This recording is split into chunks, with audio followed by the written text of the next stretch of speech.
अस्सलाम वालेकुम रहमतुल्लाहि बरकातहू। नौशाद पटेल, देहरा, दुबई से कुछ कोकन की इंफॉर्मेशन।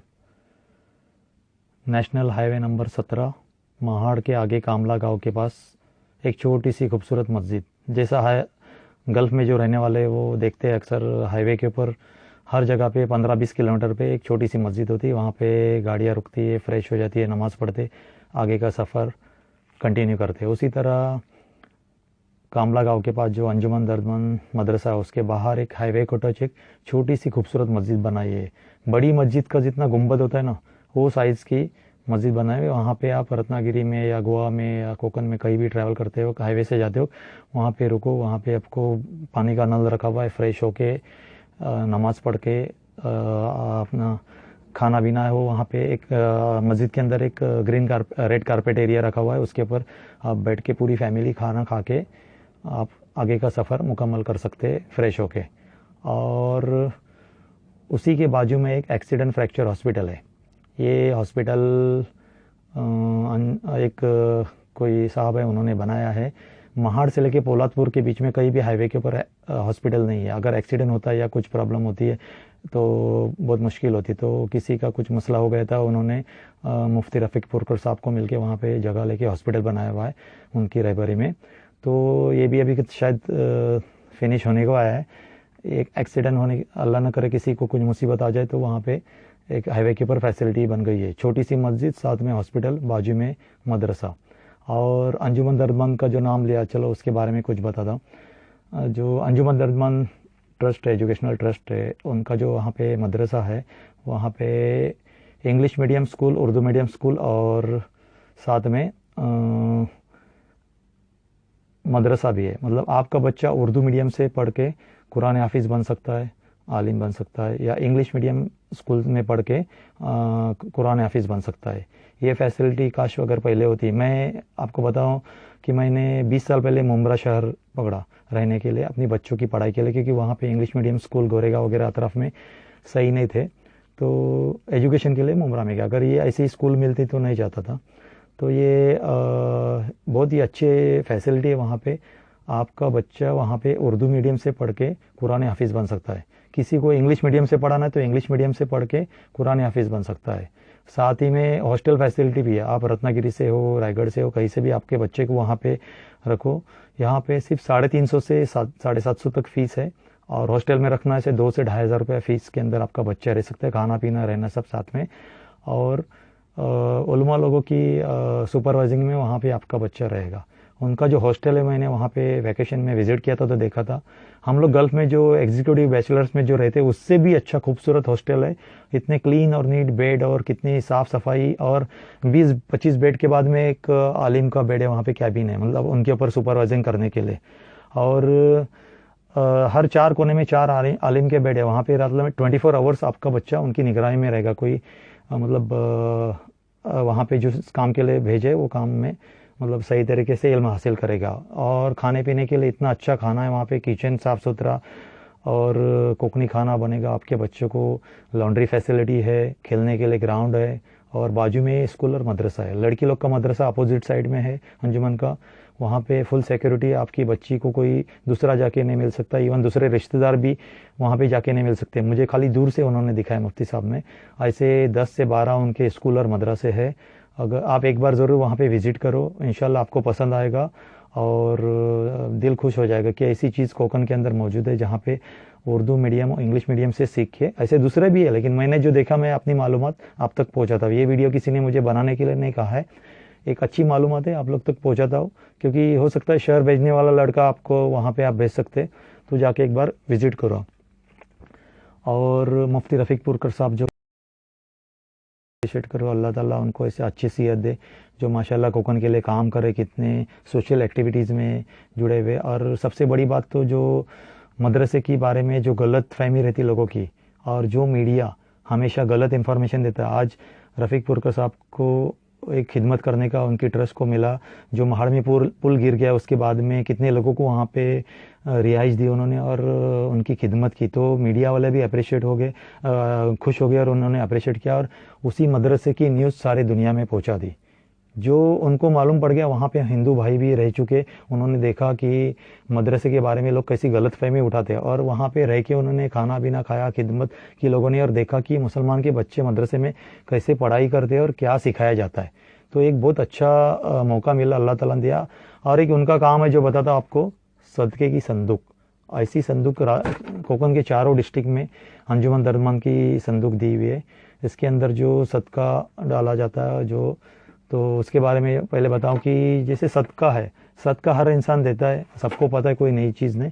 लेकिन अपने घर में अगर ऐसी संदूक रखी हुई तो दरवाजे के पास रखो कि बच्चा स्कूल जाते हो उसके हाथ में दे दो कि भाई उसमें 2-5 रुपए डाल के वो निकल जाए। या आप अपनी रोज़ी के लिए निकल रहे हो, सुबह में 2 या 5 रुपए डाल के निकलो। आपने रोज़ी कमाई नहीं है, लेकिन आपने रोज़ी को निकलते वक्त सबसे पहले गरीबों का हिस्सा निकाला, कितनी खुशी की बात है।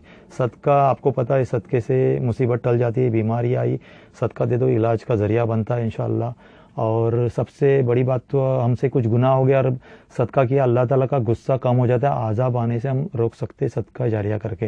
ये तो आम बात है सबको। लेकिन अगर संदूक सामने रखी हुई है, और क्या होता है, सदका निकालने क्या दे दे किसको, फ़कीर आते तो प्रोफेशनल आते जुमेरात में मांगने के लिए। और इन लोगों ने अंजुमन दरमन के पास एक ऐसी लिस्ट है मुस्तहिक लोगों की, उन्होंने रिसर्च करके ऐसी बेवा औरतों की लिस्ट बनाई हुई है। तो आपकी सदक़े की जो रकम है जो उन तक पहुंचा देते हैं। 3,500 से ज़्यादा बेवा लोग को इस संदूक से पैसा जो जमा होता है वो बांटा जाता है, उनको राशन पानी दिया जाता है, स्कूली बच्चों को मदद की जाती है। और क्या होता है, जैसे आपने सदका निकाला तो आप क्या सोचेंगे, भाई मैं दूसरी जगह क्यों दूँ, पहले मेरे अतराफ़ के लोगों का हक बनता है। तो इन्होंने एक खूबसूरती इस काम की है कि जैसे खेड़, चिपलून, जहाँ भी सदक़े की रकम, उनके हर जगह पे ऑफिस है, जमा हो जाती है इस संदूक की। तो खेड़ में अगर कोई सदक़े की रकम जमा होती तो खेड़ के अतराफ़ के जो गाँव है वहाँ पे डिस्ट्रीब्यूट की जाती है बेवा औरतों को, मुस्तहिक लोगों को। चिपलून के वहाँ पे ठाणे डिस्ट्रिक्ट, रायगढ़ डिस्ट्रिक्ट, अपने अपने अतराफ़ के लोगों के लिए, तो वो भी एक शिकायत नहीं। और उनके पास में मुस्तहिक लोग हैं, आज की तारीख में आपके सामने आते, कितने झूठे लोग आते, तो हम दे किसको। तो सही जगह पे आपकी चीज़ पहुंच जाए वो अच्छा है। और बच्चे लोग को भी एक आदत लगाओ कि सदक़े की संदूक या छोटे छोटे ऐसे गल्ले लगाओ। आपके पास घर में अगर उनकी ट्रस्ट का नहीं है तो अपना गल्ला लगाओ, अलग अलग काम के लिए गल्ले लगाओ, सदक़े के लिए या कोई भी अच्छी नीयत से छोटी अमाउंट जमा हो जाएगी, एक साथ में भेजो किसी के, आप जिनके ऊपर बिलीव करते हैं उनको भेजो। और ये करो, एक हैबिट लगाओ। आप करते हैं, बहुत सारे लोग करते हैं, कोई एक साथ में करता है, कोई डेली करता है, तो जस्ट रिमाइंडर है। दूसरी बात है कि लड़की लोग के लिए बहुत अच्छा मदरसा है, आप एक बार जाके वहाँ पे विज़िट करो। 9 से 10 मदरसे खेड़ में, चिपलून में, हर जगह पे, रायगढ़ में, और Urdu medium school, English medium school है, उसको विज़िट करो, आपको ज़रूर पसंद आएगा। आपकी बच्ची वहाँ पे जाके फुल सिक्योर्ड रहेगी और अच्छी तालीम हासिल करके कॉलेज में जाने तक वो कुरान हाफिज़ा बनेगी इंशाअल्लाह। और आगे की ज़िंदगी के लिए देखो, कितना आपका बच्चा अगर 10वीं की तालीम हासिल करता है, साथ में कुरान हाफिज़ बनता है, तो कितनी बड़ी बात है। इंग्लिश मीडियम पढ़ाई के साथ में भी कुरान हाफिज़ बनता है तो कितनी बड़ी बात है।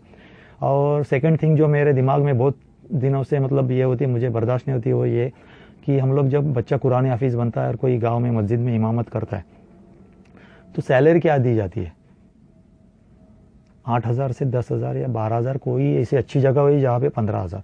उन्होंने भी, डॉक्टर को भी 4 साल बनते पढ़ाई करने को, 4 से 6 साल लगते, इंजीनियर को भी, और आलिम मुफ्ती बनने को भी, कुरान हाफिज़ बनने को भी। तो क्या दीनी तालीम को हम अच्छी अहमियत नहीं दे सकते? हम लोग शादी में या कोई जलसे में दाढ़ी वाले मौलाना या कोई आलिम रहते हैं, उनको आगे की कुर्सी देते और जलसे का आगाज़ कलाम पाक की तिलावत से करने को एक आलिम को वहाँ पे ये करते, क्योंकि हमारे दिल में उनकी इज्जत रहती है। तो क्या ये इज्जत खाली स्टेज तक है, हमारी जेब तक थोड़ा हाथ नहीं जा सकता? तो मेरी आप लोग से दरख्वास्त है, आप, कई लोगों को मालूम नहीं होगा, आप अपने गांव के इमाम जो होंगे, आलिम होंगे, मुफ्ती होंगे या मौलाना, उनकी सैलरी देखो। सैलरी क्या, उनको अच्छी ज़िंदगी जीने का हक नहीं है? अगर 8,000 सैलरी, गांव की जमात में इतना पैसा नहीं, यंग लोग थोड़ा पैसा निकालो, उसमें 5,000 डालो, 12-15,000 उनकी सैलरी करो, उनकी फैमिली भी खुशहाल रहेगी। साथ में बांगी साहब जो मौजिन रहते, वो एक ऐसा कैरेक्टर रहता है, गाँव के कोई बेचारे चीचा रहते, उनको हम ये जॉब दिलाते, 4,000 से 6,000 तक सैलरी। आप सोचो महंगाई के ज़माने में 4,000-6,000, आपके गांव के ही कोई चाचा है, कोई रिश्तेदार होंगे, कोई गांव वाले होंगे, बचपन से आप उनको जानते हो, उनको आप रिस्पेक्ट से पुकारते हो, उनकी सैलरी के बारे में थोड़ा गौर करो, उनको भी अच्छा जीने दो, उनके घर में भी खुशहाली आने दो। ये मुझे बहुत दिनों से ये था कि मैं ये मैसेज सबको पहुँचाऊँ, प्लीज़ इसके ऊपर गौर करो। एक आलिम उसको अगर रिस्पेक्ट करते हो तो उनकी सैलरी के बारे में भी सोचो, ताकि अपने भाई खुश हो जाए, जो आलिम है, जो अच्छी ज़िंदगी गुजारे, उनके बच्चे भी पढ़ाई करके आगे बढ़े, उनकी फैमिली खुशहाल रहे। दूसरी बात यह है कि गांव में अक्सर क्या होता है, हम लोग, मेरे ज़माने की बात कर रहा हूँ, मतलब मैं जो छोटा था, जो बच्चा पढ़ाई में बोलते हैं कोकणी बोलता ढ असते त्याला बोले ह्याला मद्रासात टाका, शिकायच्या काबिल नाही, जो शिकायच्या काबिल नहीं त्याला मद्रासात टाका। मैं तो बोलता हूँ जो टैलेंट है बच्चे में, सबसे अच्छा टैलेंट है, अच्छे परसेंटेज है, उसको आलिम या मुफ्ती बनने को डालो, ताकि वो अच्छे जल्दी तालीम हासिल करके उसको सही तरीके से आगे बढ़ा देगा और गांव के बच्चों को, अपने खानदान को आगे लेके चलेगा। दूसरी एक बात मैं मदरसे वालों से भी कहूँगा, जब कोई आलिम या ये बनता है, उसको सर्टिफिकेट देने के पहले उसको कम्युनिकेशन पावर दे दो। अक्सर गांव में क्या होता है, मौलाना का बयान चलते रहता है जुम्मा की नमाज के अंदर, गांव के बच्चे वजू खाने के अंदर गप्पे मारते रहते हैं। खुतबे के टाइम पे कितनी अहमियत है खुतबे को, वहाँ पे बैठने का तरीका तक हमको सिखाया गया है, बात नहीं करनी चाहिए। और गांव के बच्चे वजू खाने के अंदर बैठ के गप्पे मारते, अल्लाह अकबर जब जमात खड़ी होती तो जाते। तो आलिम जो बनते या जो मौलाना जो भी है, उनको ऐसी ट्रेनिंग दे दो एक की कम्युनिकेशन पावर, उनका बयान ऐसा आज मालूम होना चाहिए, आज क्या भाई सदके के ऊपर बयान है, आज बच्चा जाके 15 मिनट पहले मस्जिद में बचे, गांव के हर एक आदमी जाके मस्जिद में बैठना चाहिए, आज मौलाना का ये बयान है। स्पीकर चालू करके, अगर गांव में इजाज़त नहीं तो उनको रिकॉर्डिंग करके भेजो, औरतों के लिए साइड में किधर जगह रखो, और उनका हर जगह पे जो आलिम है, खाली क्या अरबी कुरान पढ़ाने के लिए नहीं, और उनको ये भी सिखाओ कि कुरान पढ़ाएंगे तो उनसे कुछ थोड़ा सा मेमोराइज भी होना चाहिए। गांव के बच्चे अगर 1-2-3 पारे भी याद होने चाहिए, और कुछ हदीस की बातें याद होनी चाहिए। सिर्फ पैसे के लिए नहीं कि जितना पगार लेते उतना काम नहीं, माफ़ करना, ऐसा कहना ठीक नहीं है, लेकिन बहुत जगह पे होते कुरान हाफिज है, आलिम है, गाँव के बच्चे क्या है सिर्फ अरबी पढ़ने के लिए, कुरान शरीफ खाली रीडिंग करने के लिए, हम लोग ने वही सीखे हैं। तो पहले से अगर अच्छी तरबियत मिलेगी, अगर अच्छा टैलेंट एजुकेटेड आलिम अगर रखेंगे तो उनको अच्छी तनख्वाह देंगे, तो अच्छा इंशाल्लाह एजुकेशन भी मिलेगा, दीनी की मालूमात को हम आगे भी बढ़ा सकते हैं। तो बस यही बात कहने के लिए मैंने एक छोटा सा वीडियो बनाया था। आप जो, तो ये मेरी मालूमात दूसरे तक पहुँचाओ।